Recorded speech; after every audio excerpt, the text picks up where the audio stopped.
The sand clogged their engines. They got in their food. And no one was even sure it was stable enough to take the weight of the big American combat vehicles.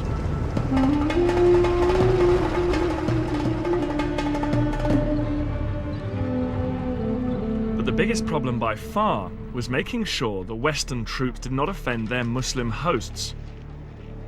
Even apparently innocent behavior, like female American troops wearing short sleeves, could cause huge offense in a country where women are expected to cover up completely. Troops were issued with instructions on how to behave appropriately in a devout Muslim country. US Army chaplains were even renamed morale officers so as not to cause offense, but it remained a fragile coexistence.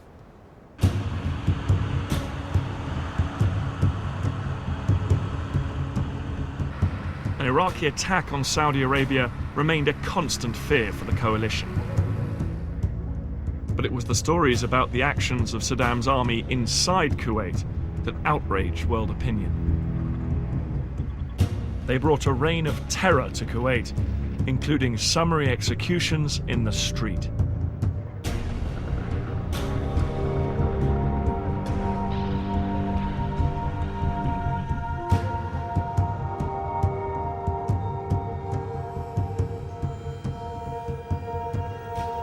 Saddam's men were looting shops, houses, and factories across the city. Torture and punishment beatings became commonplace as the Iraqis tried to crush any sign of Kuwaiti resistance. Some resistance fighters were even shot dead in front of their own families as a warning to everybody else not to get involved.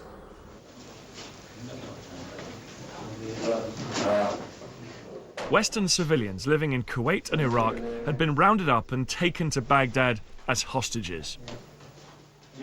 Saddam appeared with some of them on television in a clumsy attempt to show that they were being treated well. You are British or all of the moment, yes. Stuart and Halib. Does Stuart get his milk? Yes, he does. Meanwhile, his grip on Kuwait was tightening. Saddam Hussein had turned Kuwait into a defensive fortress. Hundreds of thousands of Iraqi troops were in and around Kuwait. Many of them dug in down here on its southern border. They'd built very heavily defended positions with great sand ramparts close to the frontier with Saudi Arabia. Behind them was a second line of defense with thousands of troops.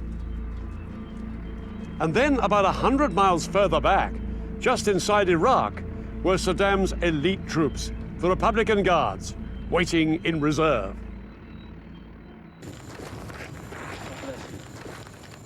By November 1990, world leaders had run out of patience with Saddam. Although he hadn't attacked Saudi Arabia, he showed no signs of withdrawing from Kuwait.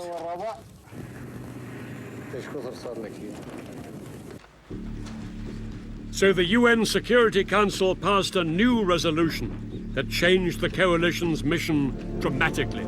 12 votes in favor, 2 votes against, 1 abstention. No longer would the coalition just defend Saudi Arabia. If Saddam's troops had not withdrawn from Kuwait in 6 weeks, the coalition would attack and force the Iraqis out. The countdown to war had begun. For the US military, it was a daunting prospect. They were haunted by the memories of the United States' last major conflict and knew that they could not afford to make the same mistakes again. If one American soldier has to go into battle, that soldier will have enough force behind him to win and then get out as soon as possible. This will not be another Vietnam.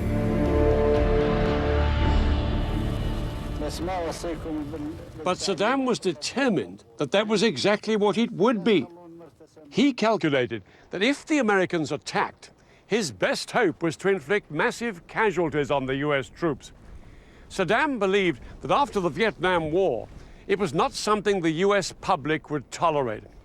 And in 1990, he had the weapons to cause thousands of casualties in seconds.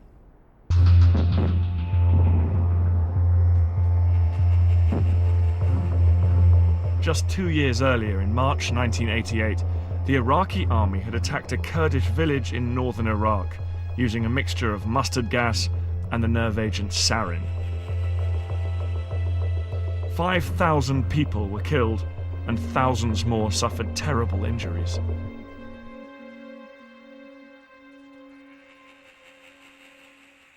Throughout the coalition, every soldier lived in fear of an Iraqi chemical attack.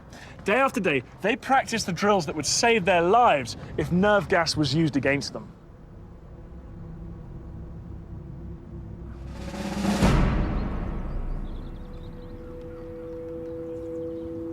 To understand more about what this meant to the coalition troops, I joined a British Army training exercise.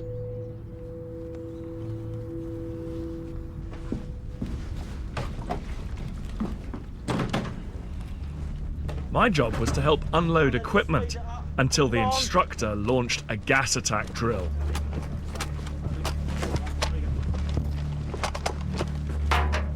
Gas, gas, gas!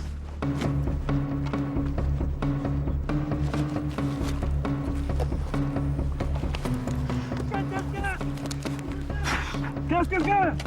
9 seconds, come on. Think about the drills. Okay, let's go, well done. If a soldier couldn't get their mask on this quickly in a real attack, the gas could be lethal. Come on, 2 minutes, let's go.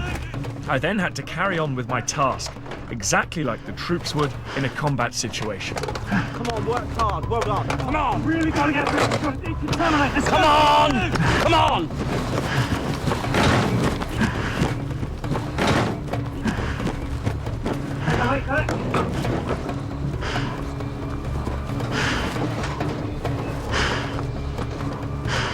Down this side, down this side.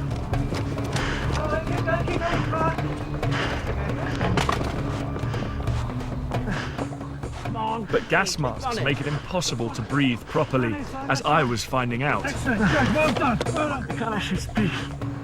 I'm not getting enough air in here. 2 minutes. Come on, well done, well done. That one there. That one. Down this side, let's go. Excellent, good, well done. Stop! Stand still. Unmask. Come on, that's good. Good, well done.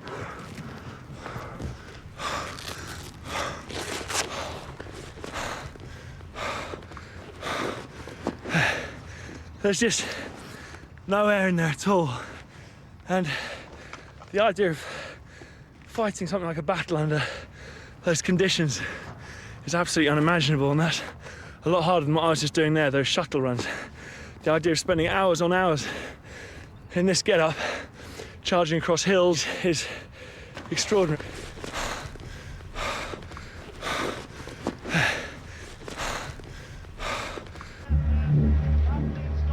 But in 1991, soldiers feared they really would have to fight while under chemical attack. Some of them were already suffering heat exhaustion just from wearing gas masks in training. Schwarzkopf knew that if it came to war, the greatest threat to his troops was Iraq's chemical weapons. And he also knew he would have to minimize American and coalition casualties. The key would be to keep his ground troops out of the battle for as long as possible.